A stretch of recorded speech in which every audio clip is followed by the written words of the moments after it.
วไปแล้วเสิร์นมาแวแด่บ้านเกิดเมืองนอนบอนแดนอาริยธรรมมีเสียงลำวีวอนอยู่บอนแขวงจำปาไปคิดฮอดปู่ย่าเสิร์นมาเยี่ยม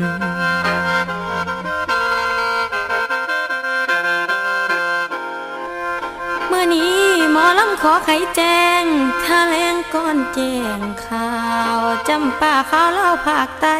ความไขอาจอจีไผ่บ่เคยมาพี่นางยินดีให้มาเว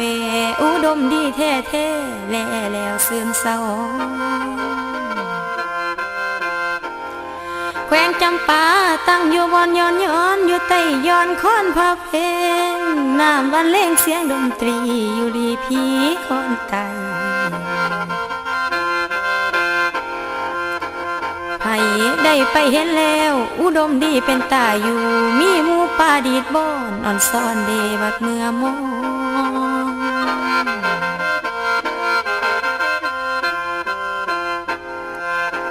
น้ำไหลตีต้อยตองฟ้องต้อยตำมักหิ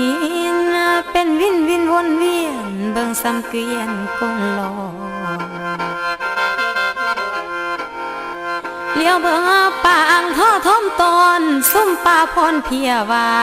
มัดสามีมากล้นมันลอยน้ำแกนวัง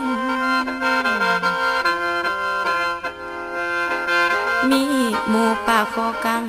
กุ่มก้อมแก้มหอยมัดตาลอยในวังจังแม่นอนซ่อนเดอ่อนซ่อนเดนอป่ามีปูป่าน้อยใหญ่อยู่ดินแดนภาคใต้ให้ไปดินลอกคอขี่เหือพายเล็งจอนค้อนท้ายล่องน้ำกระแสหาตึกแหไหลมองกับกองลำทางไตพ่อเอ้ยลำส้มไปกับเสียงน้ำย่ำแรงง่ายเศร้าคำเป็นเสียงลำพื้นบ้านหัวใจซอยซื่นบานสำนันอ่อนซ่อนดินอุดมดนป่าซาส้นก็ดูมันความหักกันแพงกันสิ้นตอนหน้าป่าตอนโน้แรงเศร้ากระทรงกันสามาขี้มีหลักมันขยันเดียวใจใส่เสียสละมีน้ำใจใครปากจะอ่อนโน้มโดยเจ้าจังเงินดี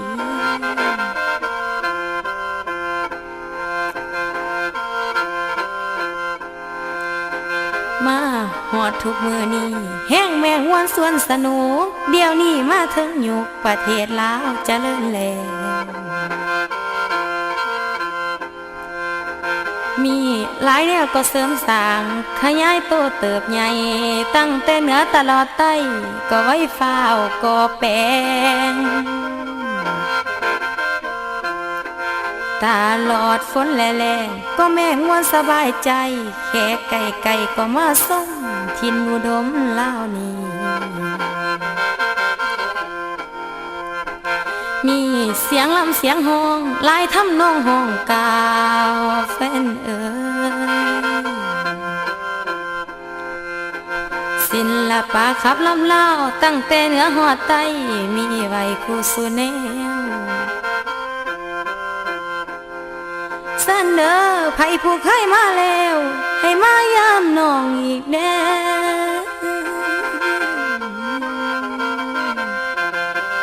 ผู้บ่เคยมาแท้ๆให้มาแม่เที่ยวสม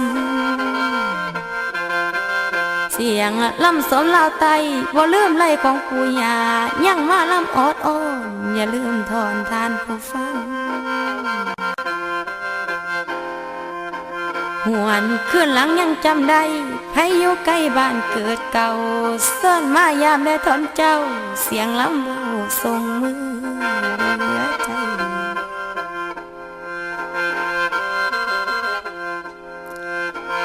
ผู้อยู่เหนือลงเมื่อไตไปหลายปีบ่คงตาวบางคนลาวอยู่ภาคใต้พดไปตั้งอยู่เหนือ บางคนหนีจากพงเผาเสือไปญี่ปุ่นเมริกา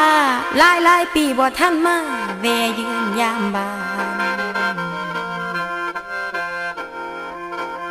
บางคนหนีไกลหานเฮือนซ่านสถานที่ไปหาเงินอยู่พุ่นไปหาเงินอยู่พี่หดเดียวนี้บ่ตามมา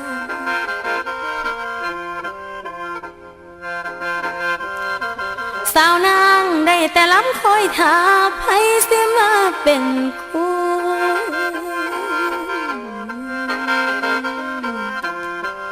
ยังนอนกดขี้คู่คอยสู่คู่บ่มีจังเอาเสียงลำนี้มาวอนถึงถามพี่ไผบ่มีคู่ซ้อนในมาทอนอย่าอยู่โดนเด้อสายไปเลยแก้มเจ้าเปยเลยไผสิเมื่อเป็นเคยดอกฟ้าเพชรโพนทองหัวใจน้องยังว่า